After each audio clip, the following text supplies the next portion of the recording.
to our first panel of the day. This is our Young Caregivers panel. And I'm going to introduce Jenna Miller, who is the moderator for today's panel. Okay, so we have our Young Caregiver panel here. So I just wanted you guys to take a second to introduce yourselves, maybe name, age, and who you care for at home, someone that you help at home. Hello, my name is Amy. I'm 12 years old and I care for my brother Sammy at home who has autism. My name is Daisy. I'm 13 and I care for both my brothers and my niece. My name is Eva. I'm 14 and I care for my grandmother at home. I'm Sarah. I'm 1 years old and I care for my sister Jessica, who is diagnosed with PTSD. Awesome, thanks so much for sharing, guys. So maybe you guys could take a few minutes to talk about some of the things and ways that you help your family member at home. So it could be some things that you do at home or some things that might be tricky, whatever you want. I will sit with my little brother who has cerebral palsy and has a trach, and I will sit there and suction him while my mom does her work or makes dinner, and I'll hang out with my older brother when he wants to hang out with someone, and I'll just sit with my nana whenever she needs to. So it sounds like you guys do a lot at home to help your family and help the day go by, right? So what are some of the things that you might do at home to help your family member that you are proud of or that brings you joy? Something for me is that my nana remembers my birthday because she has Alzheimer's as well, and she has forgotten my birthday for a long period of time before, but she's remembered it again. Awesome, thanks guys for sharing, that's awesome. So how do you think being a young caregiver shaped who you are as a person today? If you could give us some ideas, put in a few words, what do you think? Yeah.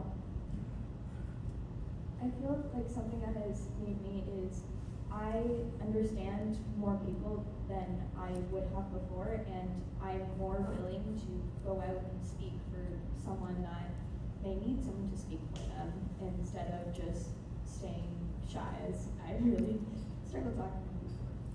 Whenever someone gets basically put down or bullied or whatever they might be going through, it just makes me feel grown as well over time to do it more honest. So it sounds like you guys do a lot to advocate and stand up for other people and everything too. One of the things that I believe Eva was talking about was feeling like you're more mature than some of the other kids your age. Would you guys say, in your own experiences, is that something that you deal with some of your friends and your peers? Yeah. So yeah, sometimes I feel like to explain to my friends what my brother's going through, and I feel like I'm very mature for my age. I feel the same way, and I also feel like that sometimes I'll have to explain stuff over again to my friends because they don't exactly remember it, and I'll have to go into detail about something because I understand it, but they don't because they don't see it. Your family make you feel. So you touched a little bit about this earlier on in your introductions, but if you guys could share a little bit more.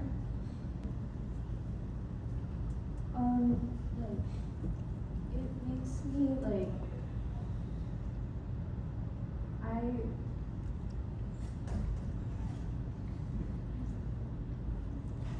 So how does it make you feel helping someone at home? What are some feelings that you might have? It makes me feel like that I'm able to accomplish more, and that if I have something that happens at home, I know that while it may be difficult now, I'm gonna be able to make it through it, and it'll just be okay again. I think it makes me have endurance because some things are a little bit repetitive, and It makes me feel joyful, honestly, because whenever I help someone out, it just gives me just joy to see that other people just having fun or just being happy. Awesome. So, Eva, you talked a little bit about how the repetitiveness at home is something that might be a little bit challenging. Is there any other tricky situations or challenges or tricky feelings concerns that we might have about helping someone at home? Anything else? I find something tricky for me is that my older brother will sometimes get in like a mood and then it's really difficult to talk to him, and I sometimes feel like that's my fault when I know it's not. It's just how I feel. And are there any things that you guys might worry about for your family member or other people in your family? It doesn't specifically have to be about the person you help at home, it can be your family as a whole. I also feel really worried when my brother's in the hospital, but I also get really worried for my mom when she goes on trips, and my dad when he's out for a while, and like the entirety of my family, because when William was born, he and my mom both passed away, and so I feel like a lot more anxious about that now. Awesome, thanks for sharing, guys. So we talked a lot about some of the worries you have and some of the ways that you support the family members and all of that. So how would you guys say that you as young caregivers get support yourselves? So the support I had from my mom, my dad, and my mom. When I was younger, I moved to Canada from Saudi Arabia, and it was COVID at the time, so we had to do online schools. And that's how I thought Canada schools were. And I was really upset because I was missing my friends and family back home. And I was struggling with mental health, so I got really sick from it. So my mom signed me up to Powerhouse. It changed my life. It taught me ways how to relieve my stress and anxiety. And it taught me ways how to use tools to relieve it, like a spring ball.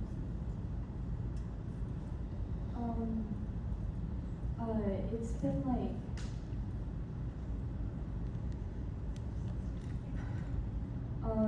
it's been a lot, and it will continue to be a lot.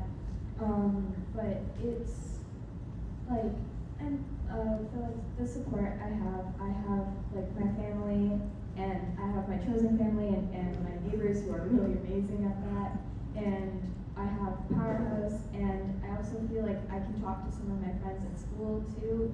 And yesterday, my mom had to call me at school because William had to go to the hospital, and I went back upstairs to my classroom, and I walked up to my friend, and I'm like, I need a hug, and she gave me a really big hug and continued to hug me for a while and just supported me through that.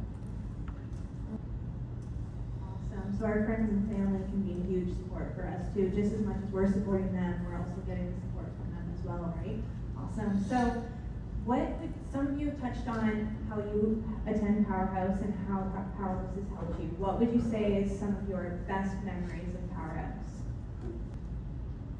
I've been trying to think about this for a while, and there's just too many memories I have throughout my years of being at Powerhouse, and I can't think of one, or like I can't think of very many that I feel scream that I should share. So it's just there's too many to say. Awesome. I love that you guys touched on both pieces there. Both are super important too, right? Awesome. So what are some of the most important things that you think you would need to have support for in your life? For you specifically, as young caregivers?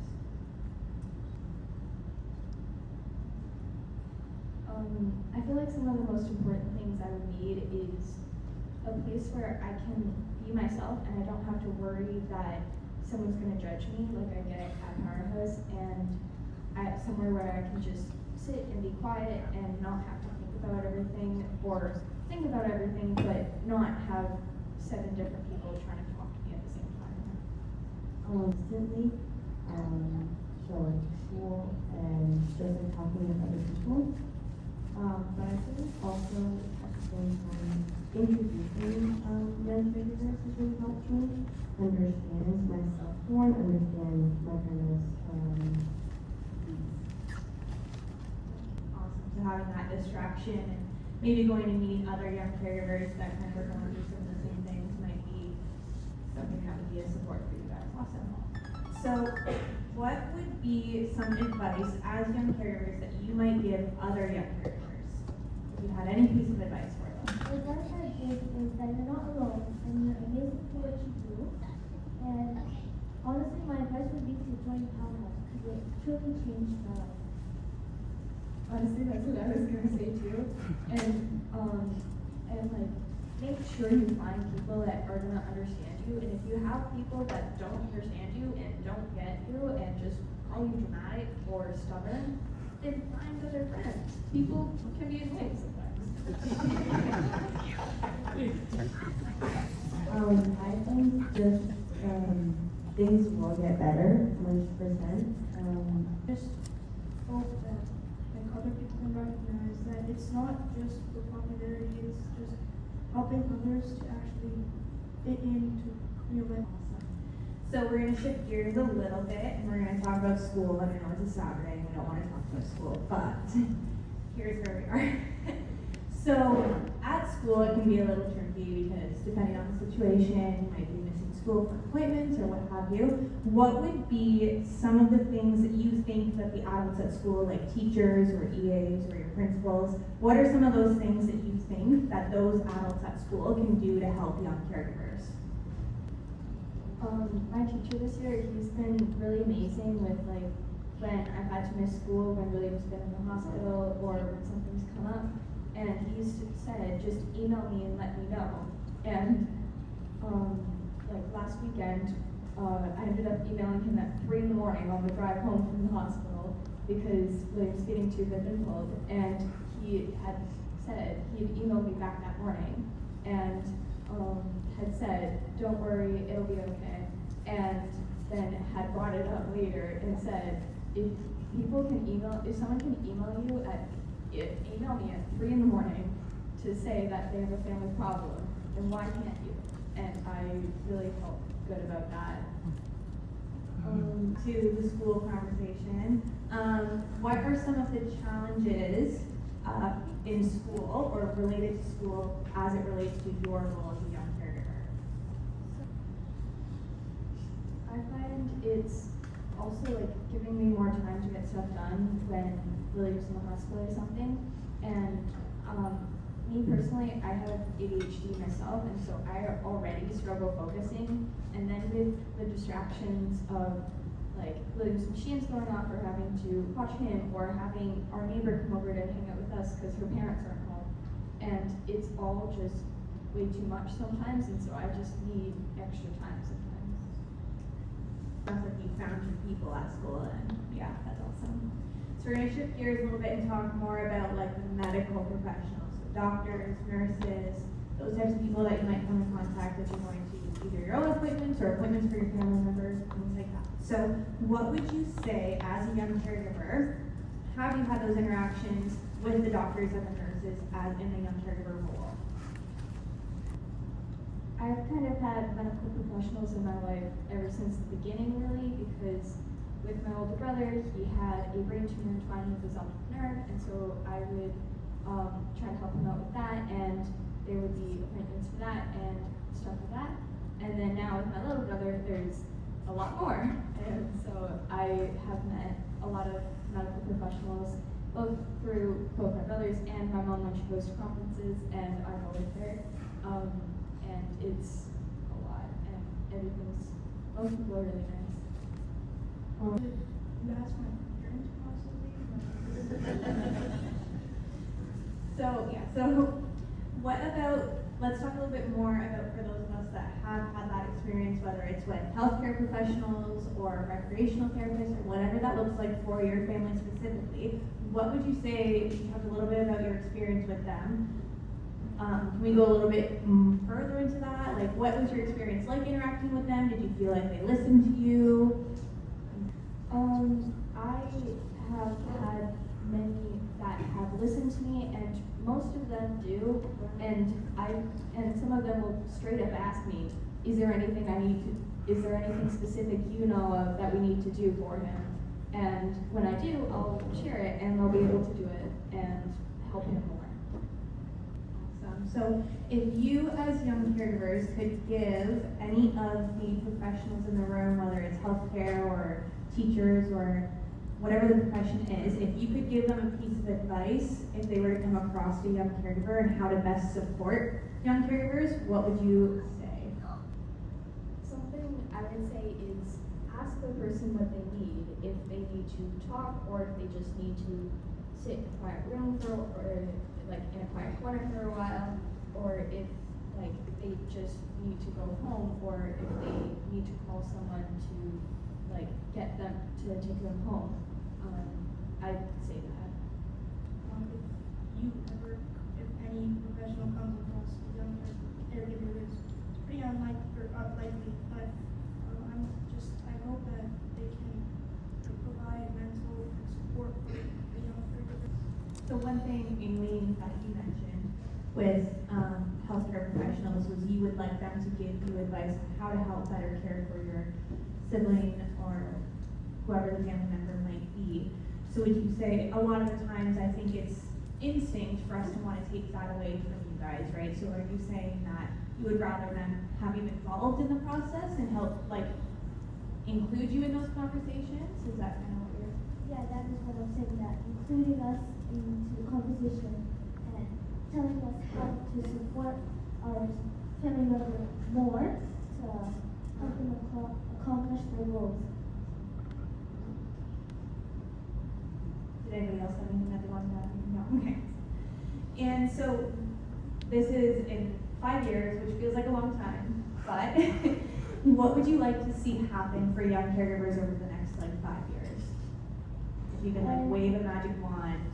I'd like to see that more people representing the young caregivers in more conferences or at schools to let people know about young caregivers, so that maybe who have like a family member who has autism know about this, because it changed my life, so maybe it can change someone else's life. Yeah, I'm really similar to that. And just making sure that even people who aren't young caregivers know like how to help young caregivers without the young caregivers having to advocate for themselves with their friend group. And just knowing and giving them resources to try to help them the best they can. Awesome. So to wrap up all of the things that you guys said, if you could create a resource of something to help support young caregivers, what do you think it would be? And that's a pretty low question. Give it your best shot. I would probably say like something like making sure that schools have spaces where anyone can go. Not just like special needs students, but also like siblings and other people that are struggling as well, and that just need that time alone and to like refocus their brains. Awesome. Thanks so much everyone for sharing. So going back to the Slido QR code that you guys have on your table, so we are going to open it up for questions for the panel. So if you wanted to take a second to open up Slido, and then you can go through, we do have someone who is moderating the questions. But while you guys are doing that, one of the first questions that came through is, what do you do for self-care for yourself? Some self-care I do is either just simply calling my friends, telling them about my day, or just like talking normally and playing games, or just like in my bedroom, like just reading or something like that. Like I feel the same way as well for me. And I'll spend a lot of time in my room because it's what helps me be able to function. And sometimes I'll make myself like a tea, and then I'll go and I'll sit in my room and I'll just work on work for however long I can. And then also hanging out with my neighbor who feels like a little sister to me, and like the one time I went on a bike ride with her and her dad, and we just went and we just did circles in the parking lot for a while. Awesome. Just like to follow up on that, would you say self-care is like easy, or is it kind of tricky with all the things that you have going on at home? Is it like your first priority, or is it usually kind of challenging? I find it tricky for me, and it's not as like much as like I don't really have time for it. It's more so motivating myself to do the self-care for myself. And when I try to, sometimes there is stuff that ends up happening and I don't get a chance to, but most of the time I struggle getting the motivation to. That can be tricky because we're so focused on helping the people around us. Sometimes we forget about ourselves too, right? Another question that came in, so some of you have talked about the counseling services that you attend through Powerhouse. So outside of the counseling services, what are some other programs or activities that you've done with Powerhouse? For me, I find I do a variety of things. Like I've gone to CNO for a while, and I've done like arts and crafts stuff, and cooking programs, and I've done some of the summer camps as well. And it's something amazing that there's like such a variety that I can do those varieties. You guys kind of touched on some of the big programs, and CNO was one of the ones that was brought up. So CNO is one of the starter programs to Powerhouse. So for those of you that have attended CNO, can you guys give the audience like a little bit of an explanation of what CNO means, what it looks like, what kinds of things you might do? The CNOs for me, I do the in-person ones, and it's where we would all go to school and we would play a game of dodgeball and some other games in the gymnasium, and then would go to the library for a craft and a snack. And it would just be something every single Wednesday that you would be able to go to and just relax. Yeah, so for those of you, I realize that you didn't actually say what CNO stands for. So CNO is Caregivers Night Out, so it happens once a week in all of our regions. And it gives the kids the opportunity to come and meet with other young caregivers and just take time to themselves, do different activities like the kids have kind of talked about, and just get to connect with one another and help support one another. So awesome, guys. Another question coming in is, what do you enjoy most about being a young caregiver? So we touched a little bit on this, but what would you say would be like one of the most enjoyable things about being a young caregiver? For me, it would probably be when my little brother, he's able to sit up on his own now and only needs a little bit of support to stop from rocking back and forth. But like, that's something that has made me feel overjoyed and something that I have slightly tried to help with. And for my little brother, it makes me feel amazing that he's able to walk around and play tag with me and my neighbor and just make me feel like a little kid again. So we all get the question of what do you want to do when you're older, right? I'm sure you guys, as you get older, you guys are getting that question a lot. So would you choose to go into a helping profession to help others for your career, or do you think you would go into something else, being a young caregiver? So I have thinking that either I do go to a health thing, or I sometimes maybe think about, I love coding and robots and stuff. So maybe I could like maybe create when I'm older a program for autistic kids or any kids with disabilities and teach them about like coding or robots or anything sort of like that. For me, it's if I were to go into like a helping role, it would be for siblings and young caregivers. But I don't think I would ever go into the medical portion, as that's just not something I'm entirely would want to do. But if not, I would probably do like an engineering thing as well, as I have seen, I've done a little bit of research on like aerospace engineering, and it really interests me. For me, I've been around visiting my grandma and my grandpa for my whole life. So I think I would want to branch out a little bit, and I think I want to go into being a lawyer because it's still helping in a way, which is not as way that I've been doing for my whole life. So. When I'm older, I really want to get into mechanical engineering, and I know probably if I go to college, I'll never get sleep in my life again. But if not, I can also just tie in some things with mechanical engineering to help others in the future. Awesome, so it sounds like all of you, even if it's not a helping profession, you still want to kind of tie it in somewhere, right? That's awesome. So thank you so much for sharing. I appreciate, and everyone appreciates all of your answers. To wrap up our panel, my question for you is if you could give one word that you want to stick in everybody's head to take away from some of the things that you guys have talked about as young caregivers, what do you think that word would be?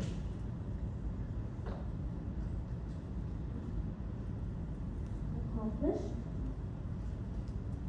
I would probably be like, check.